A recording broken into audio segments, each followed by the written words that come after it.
was growing up, I wanted to have bunk beds so bad. What are the chances that I'm walking in to my first girls trip and I get to have a roommate and we get to sleep in bunk beds? I'm so happy. What's up, guys? Welcome back to my channel. So I'm here today to talk about Real Housewives of Potomac, Season 9, Episode 4, Bunking Beds and Butting Heads. First and foremost, with the whole allegation about Stacy being boring, it's like, I don't think that Stacy's boring whatsoever. I actually really like Stacy, especially on this franchise in particular. Like, I feel like Stacy wouldn't do so well on, like, Atlanta or Orange County or whatnot, but I feel like for Potomac, it just works. It kind of is, like, hearkening back to, like, the OG Potomac, especially with their whole, like, oh, I've never been kicked out of an event before, I am embarrassed, and I am offended. Like, it just gives Potomac. I don't know. So I don't think Stacy's boring at all. Do you think Stacy's boring? Like, I actually really enjoy her, to be honest, so want to get that out of the way. Girl, they have Pac-Man. And also, a lot of people are saying, oh, Karen ate Jacqueline up. Karen went in on Jacqueline. She gave her a piece of her mind, blah, blah, blah. She made some points. And it's like, did Karen? Like, if a toddler throws a tantrum, you're like, ooh, that toddler made some points in that tantrum. Like, no, it's a toddler throwing a tantrum. That's exactly what Karen's doing. It's a 61-year-old toddler trying to deflect and, like, start some bullshit rather than taking accountability. So it's like, I don't think Karen ate Jacqueline up whatsoever. Now, Jacqueline did come off as a fucking tryhard in this episode. I'm getting it. Hold on. The hair, the body, the intellect.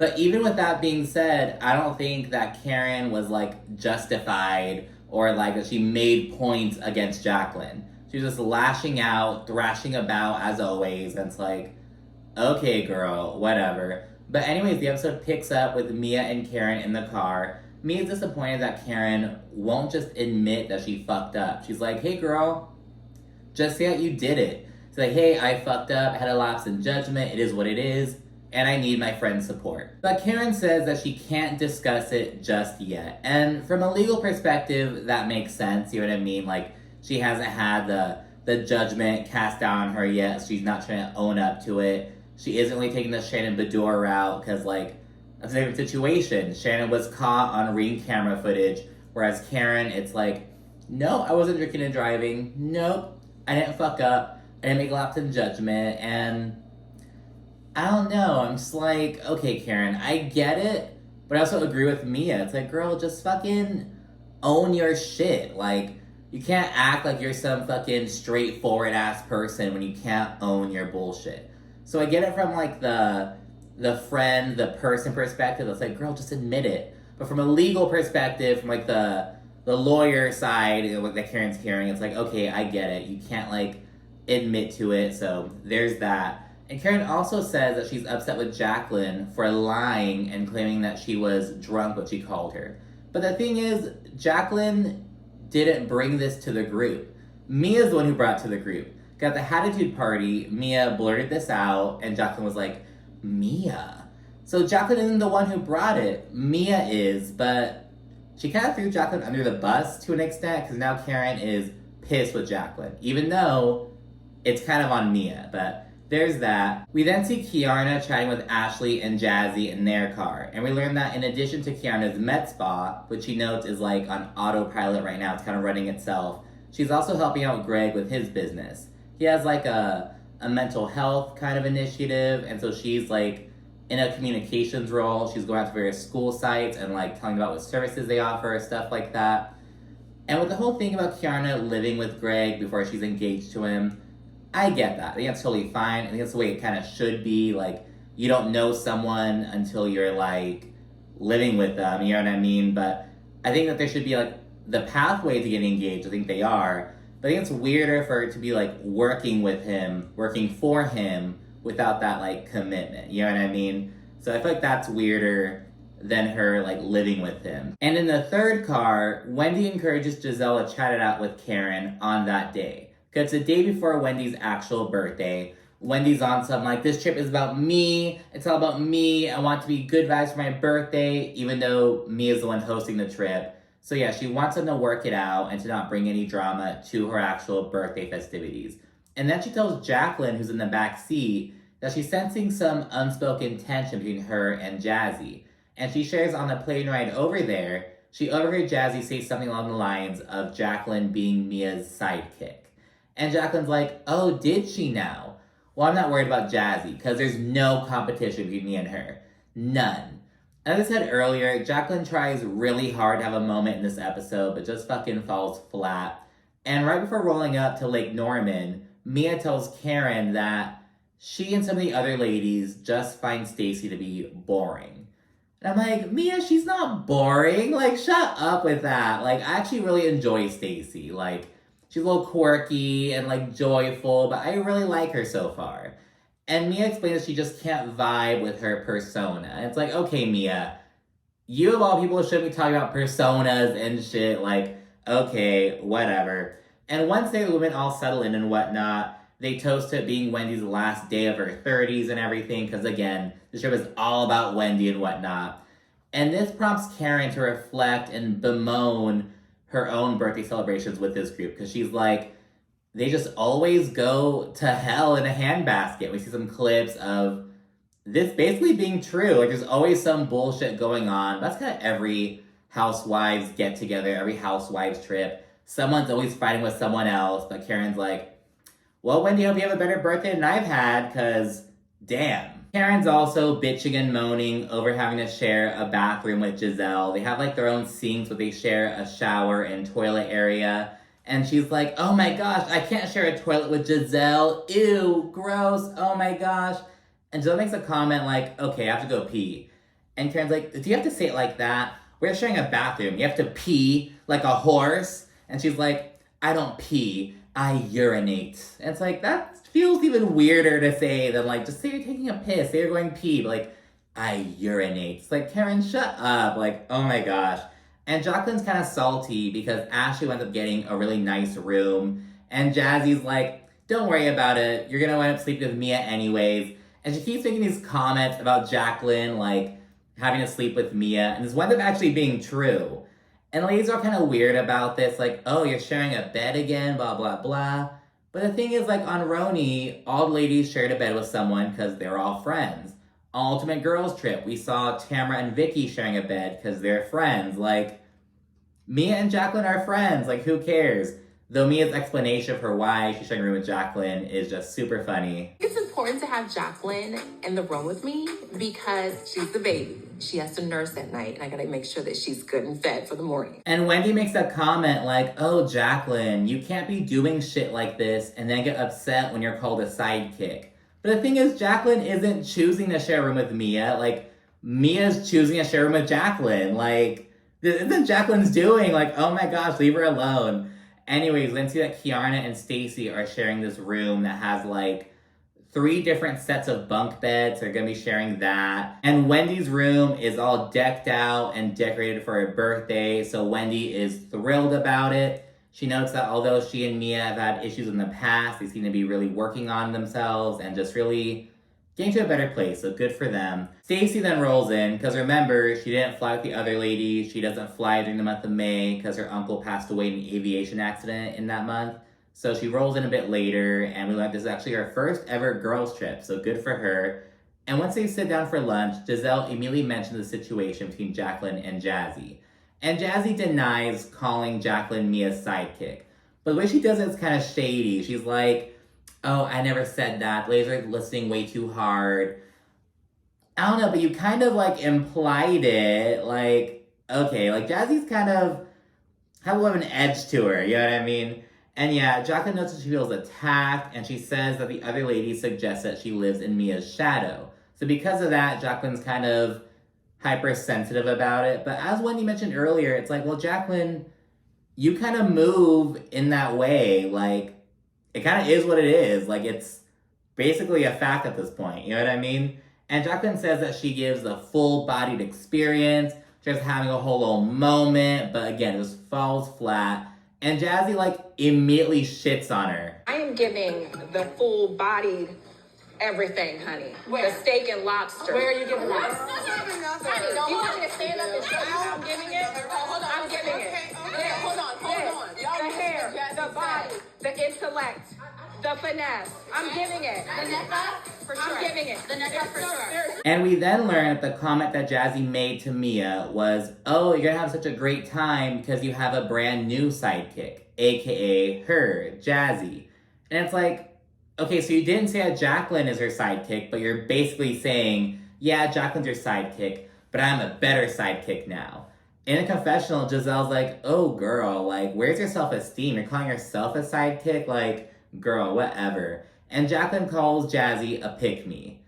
And again, Jacqueline, you of all people on this fucking cast should not be calling Jazzy a pick-me. Like, anyone else, aside from Ashley, could say that. But it's like, girl, like, you're not the one to give that critique, but go off, I guess. And after that's all done, we learn that some of Mia's friends from North Carolina are going to join them for dinner that night. And it turns out that Jacqueline knows some of them, and they're, like, cordial, but, you know, they're more of Mia's friends.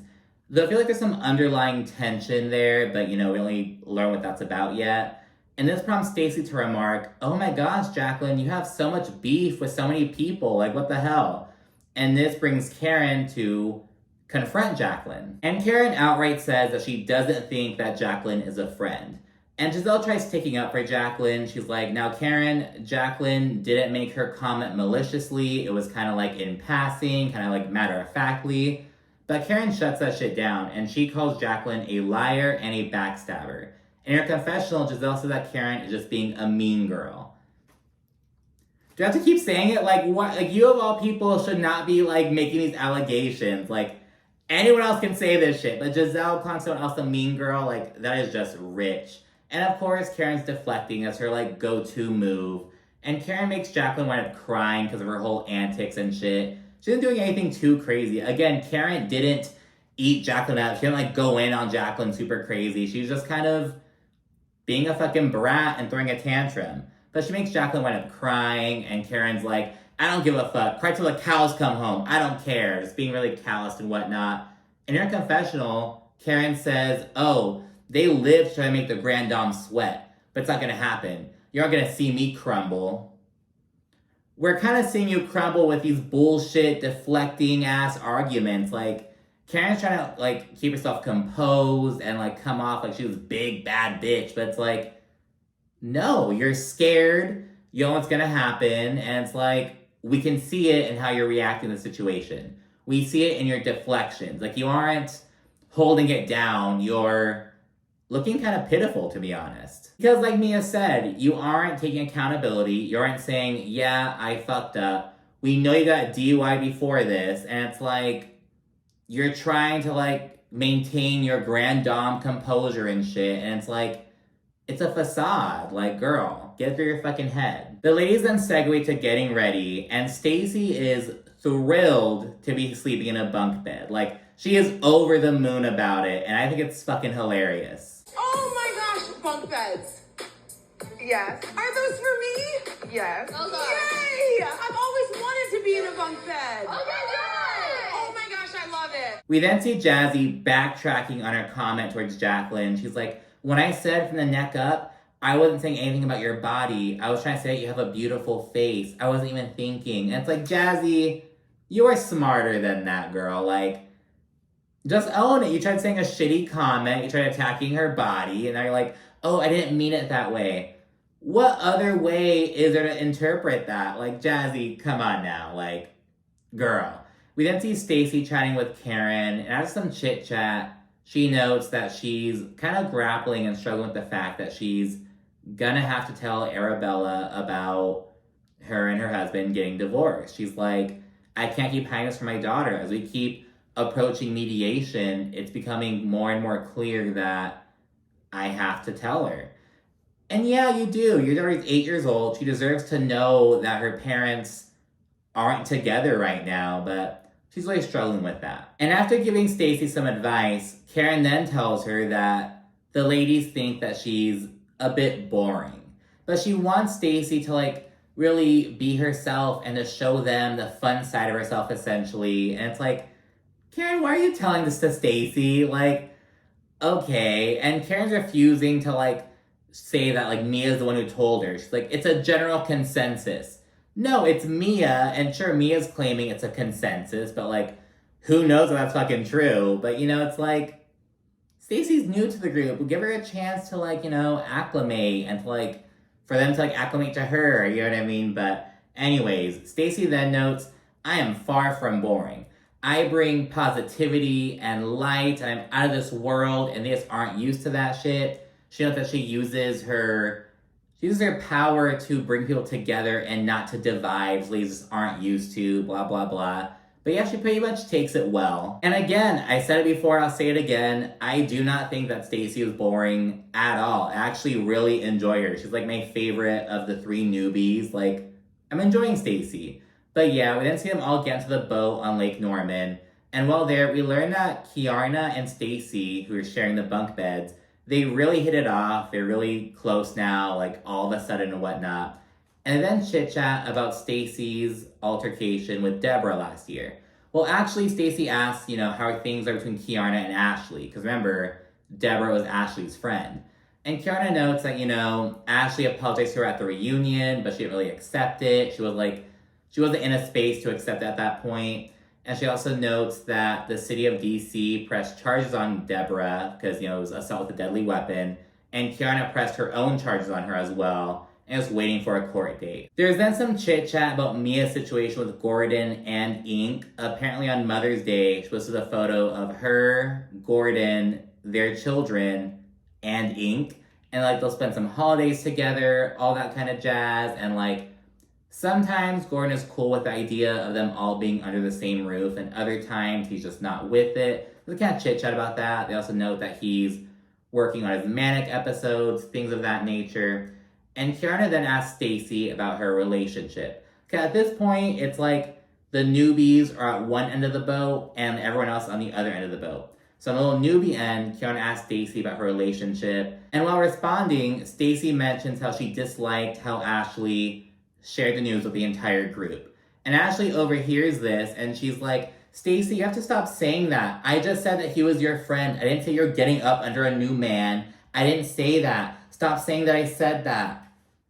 Ashley, you know what the fuck you said. You know the implications of what you said. Like, stop acting all fucking brand new and dumb. Like, just own your shit. Own your mess. And this prompts Stacy to explain her rationale. And she notes that in her eyes, Ashley took someone special and basically diminished him. She, like, you took this special person in my life, person I really care about, and just diminished him to the whole group. You made it less special, essentially. Though she does apologize for snapping at Ashley. So there's that.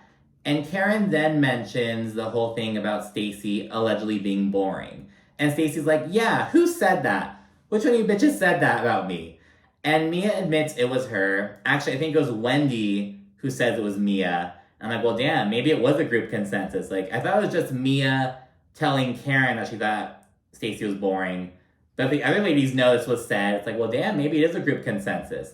So Mia then owns, yes, I said it. And she explains that the group as a whole just finds Stacy to be kind of uninteresting. And Stacy takes this really well. She isn't, like, offended at all. She's kind of, like, understanding about it. So there's that. And Karen says that she notes Stacy to be very funny. And she notes that the ladies just also have to give her support right now. She's going through a divorce, and she just needs to be uplifted by other women. Not to be called uninteresting and boring and shit. So there's that. And finally, ladies and head back to the house for dinner. And once they're there, Giselle addresses Karen and airs out her gripe over the event drama. And she also adds that she has been the utmost friend to Karen and she doesn't feel like it's being reciprocated. And Karen responds with her same old bullshit. She's like, well, Giselle, I understand the event was really important to you, but my event was important to me as well. And I also need my friend's support, so I invited them. But I told them, please be sure to go to both events. As if, like, she didn't know there'd be a scheduling conflict, that she didn't know what she was doing. Like, just admit you're upset with Giselle, so you wanted to fuck up her event. Like, just say it. Just own it. Like Mia said earlier, just own your shit. Say you fucked up. However, Karen does agree with Giselle that she should feel as though their friendship is being reciprocated. And she agrees that they need better communication and whatnot, so it's a step forward. Jacqueline has to head out because her twins are having a graduation event, but she's going to be back the next evening. So she's going to be out for a little bit. We then see Mia's North Carolina friends roll in, and Mia immediately has them play a game where they share a funny memory of Mia. And when one of them mentions how she knew Mia before Gordon, she was like, yeah, I was helping Mia like pick out her wedding dress, all that jazz. Jacqueline just has to note that she knew Mia first.